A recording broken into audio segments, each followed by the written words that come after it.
मान्य सदस्यगण को विदित है कि कृषकों को और अधिक संबल देने की दृष्टि से माननीय प्रधानमंत्री जी द्वारा किसान क्रेडिट कार्ड्स की सीमा 3 लाख रुपए से बढ़ाकर 5 लाख रुपए कर दी गई है।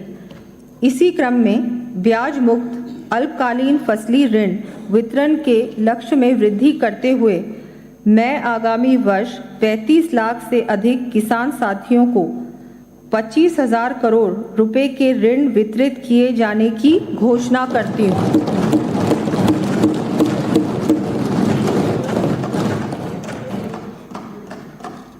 इस हेतु 738 करोड़ रुपए ब्याज अनुदान पर व्यय किए जाएंगे। हमारे द्वारा प्रारंभ की गई गोपाल क्रेडिट कार्ड योजना के अंतर्गत आगामी वर्ष संख्या बढ़ाकर 2,50,000 गोपालक परिवारों को ब्याज मुक्त ऋण उपलब्ध करवाए जाने की घोषणा करती हूँ। इस पर 150 करोड़ रुपए का अनुदान दिया जाना प्रस्तावित है। दीर्घकालीन सहकारी कृषि एवं नॉन फार्मिंग सेक्टर्स हेतु 400 करोड़ रुपए के ऋण पर 5% ब्याज अनुदान दिए जाने की घोषणा करती हूँ। वर्ष 2025 UN international year of cooperatives के रूप में मनाया जा रहा है। किसानों को संबल प्रदान करने में ग्राम सेवा सहकारी समितियों की भूमिका के दृष्टिगत आगामी 2 वर्षों में शेष रहे 2,500 से अधिक ग्राम पंचायत मुख्यालयों पर GSS स्थापित करने की मैं घोषणा करती हूँ।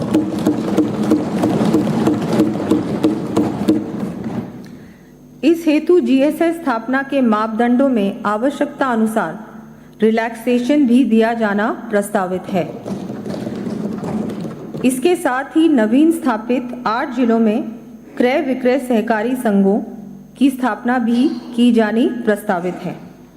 प्रदेश में कृषि मंडियों का विस्तार करने, ग्राम सेवा सहकारी समितियों, क्रय विक्रय सहकारी समितियों में भंडारण क्षमता विकसित करने तथा अन्य आधारभूत सुविधाएं विकसित किए जाने की दृष्टि से विभिन्न कार्य करवाए जाएंगे। इन कार्यों की सूची मैं सदन के पटल पर प्रस्तुत कर रही हूं।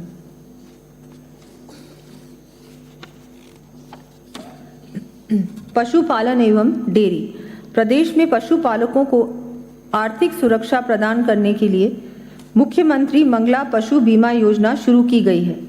इस योजना का दायरा बढ़ाते हुए आगामी वर्ष प्रत्येक श्रेणी में बीमित पशुपालकों की संख्या को दुगना किए जाने की घोषणा करती हूँ। इस पर 200 करोड़ रुपए का अतिरिक्त व्यय प्रस्तावित है। आगामी वर्ष सेक्स सॉर्टेड आर्टिफिशियल इंसेमिनेशन के लिए प्रथम 2 AI पर 75% अनुदान के साथ ही शेष 2 AI पर तक 50% अनुदान देते हुए 10 लाख पशुपालकों को लाभान्वित किया जाना प्रस्तावित करती हूँ। वर्तमान में पशुधन निःशुल्क आरोग्य योजना के अंतर्गत निःशुल्क उपलब्ध करवाए जा रहे औषधियों व टीकों की संख्या को 138 से बढ़ाकर 200 किए जाने की घोषणा करती हूँ। इस पर 40 करोड़ रुपए का अतिरिक्त व्यय अनुमानित है। प्रदेश के उपभोक्ताओं को गुणवत्तापूर्ण दूध व मिल्क प्रोडक्ट्स उपलब्ध कराने तथा मिल्क प्लांट्स की प्रोसेसिंग कैपेसिटी बढ़ाने एवं पशु आहार संयंत्रों का विस्तार करने हेतु 540 करोड़ रुपए के कार्य हाथ में लिए जाएंगे। इन कार्यों की सूची मैं सदन के पटल पर प्रस्तुत कर रही हूँ।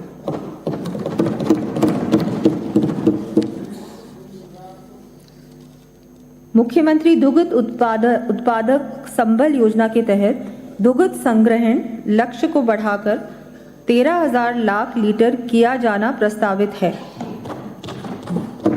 साथ ही 1,000 नवीन सहकारी समितियों संग्रहण केंद्रों की स्थापना की जाएगी। प्रदेश में संचालित गौशालाओं तथा नंदीशालाओं हेतु प्रति पशु व्यय अनुदान को आगामी वर्ष 15% बढ़ाकर 50 रुपये प्रतिशत किए जाने की मैं घोषणा करती हूँ।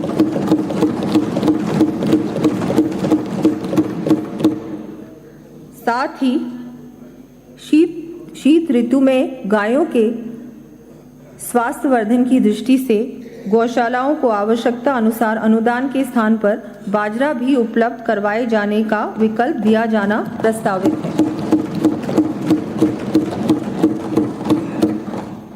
मैं प्रदेश में पशुपालकों को बेहतर पशु चिकित्सा लाभ उपलब्ध करवाने के लिए पशु चिकित्सा सुविधाओं के विस्तार करने के साथ साथ विभिन्न पशु चिकित्सा संस्थान खोले क्रमोन्नत किए जाएंगे। इनका विवरण मैं सदन के पटल पर प्रस्तुत कर रही हूँ।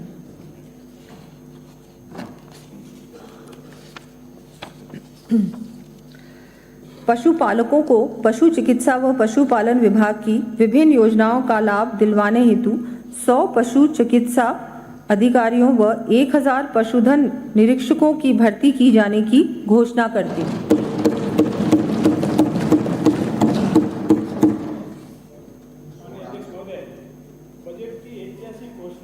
मेरे विपक्ष के साथी एक एक कर धीरे धीरे बेंच खाली हो गई है।